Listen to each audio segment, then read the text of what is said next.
My name's Danny Simpson, and I'm going to tell you the story of how 15 years ago a nasty piece of work named Johnny Sykes vanished off the face of the earth.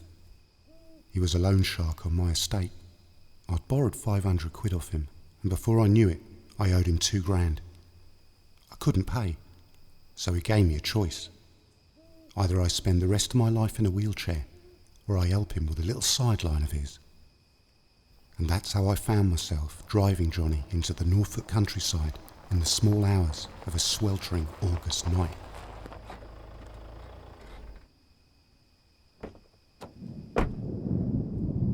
Johnny, did you hear that? We're going to get soaked.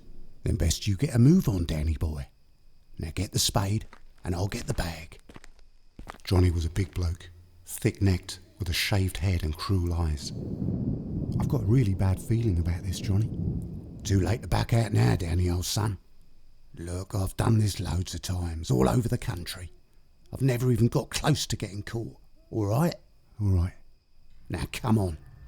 So I followed Johnny through this wheat field. I could see the ruins of St George's Church lying up ahead.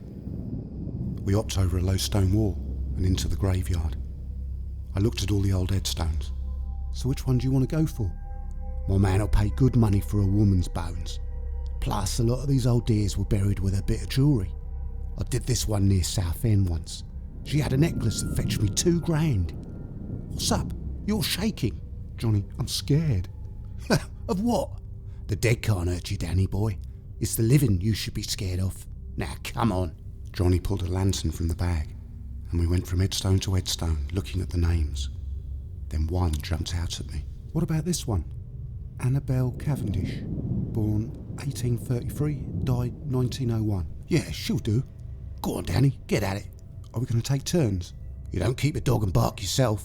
Come on, chop chop. He put the lantern down, and I started digging, while Johnny sat on the grass and kept watch. Down and down I went. I must have been at it for a few hours when my spade hit wood. Johnny jumped down beside me, happy like a little kid. Almost there, Danny, old son. Almost there. Johnny scraped the earth away, and there was the coffin lid. I'd had enough. Johnny, I don't want to look. All right? You big girl's blouse. Right, stand back. Johnny uncovered the latches and flicked them open. He knocked on the coffin lid. Hello, Annabelle. Can I come in? Johnny opened the lid, and a stale smell came out. I didn't want to look, but I couldn't help myself. Annabelle Cavendish had long white hair. Her bones were dressed in this posh scarlet frock. Pity, no jewellery. Never mind, she's in good nick. I reckon my man will give me about £5,000 for her. And that's when I saw the envelope in her bony hands. I pointed at it. Johnny, look. He grabbed the envelope and read the front. Then he frowned and looked at me all strange. It's addressed to you. What? Me? He showed it to me. In old-fashioned handwriting it said, "To Daniel Simpson, Esquire." Johnny tore open the letter and started reading. What does it say? Shut it. Johnny! I said shut it. When it finished, he looked at me strangely, and his mouth fell open. What's in it, Johnny? What does it say? You're dead, Danny boy. Do you hear me? Dead. Johnny, you're scaring me. Johnny dropped the letter and started to come closer, his teeth clenched and a murderous look in his eyes. Johnny, what's wrong? What have I done? And Johnny screamed at the top of his lungs and tried to grab me. I leapt out the way. Come here, you little git. He got me by my throat. I didn't even think. I swung my spade as hard as I could. It caught Johnny full on the side of his head. He swayed a bit, and then blood started coming from his nose. He looked at me in surprise. You've killed me. Johnny, I'm sorry. I didn't mean to. Johnny's eyes flickered, and he fell backwards into the arms of Annabelle Cavendish. Oh no. Oh no, Johnny! I felt for a pulse. There wasn't one. I wanted to be sick. My life was over. All I could think of was how I'd tell the cops. Then I remembered the letter. I picked it up and started reading, my hands shaking. I can still remember every word. It said, My dearest Daniel, let me assure you, I mean you no harm, and realise you are here under duress.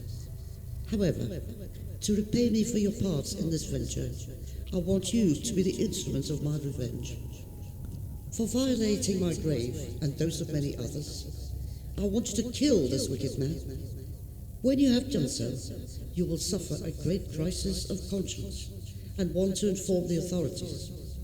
But instead you will do as I ask and bury that scoundrel here with me. You will then present yourself at my solicitors, Messrs. Simeon and Black, of Portland Square, London, where you will produce this letter.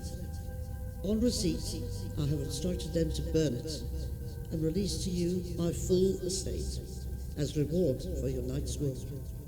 Enjoy it, Daniel. Go and live somewhere warm. Find the young lady of your dreams. And don't do anything this foolish ever again. Yours, Annabelle Cavendish. My heart was beating so fast, I thought I was going to drop dead myself. I didn't know what to do, so I did what Annabelle Cavendish had asked of me. I pocketed the letter, closed the lid on her and Johnny, and started filling in the grave. It took me the rest of the night.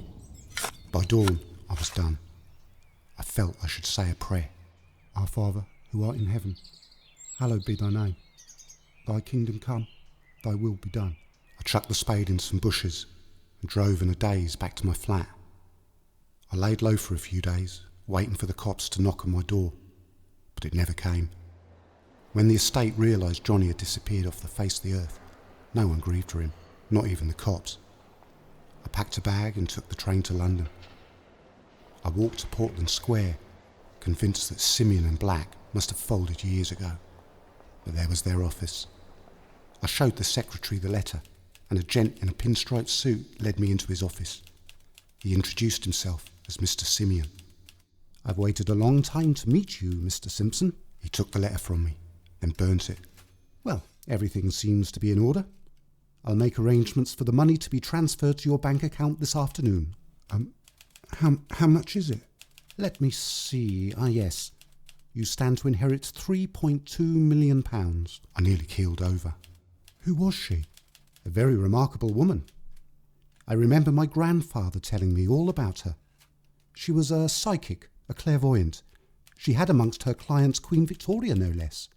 So, Mr. Simpson, may I ask what you intend to do with your windfall? So I did what Annabelle Cavendish said I should do. I went to live somewhere warm. And I met the young lady in my dreams, named Annabelle, strangely enough.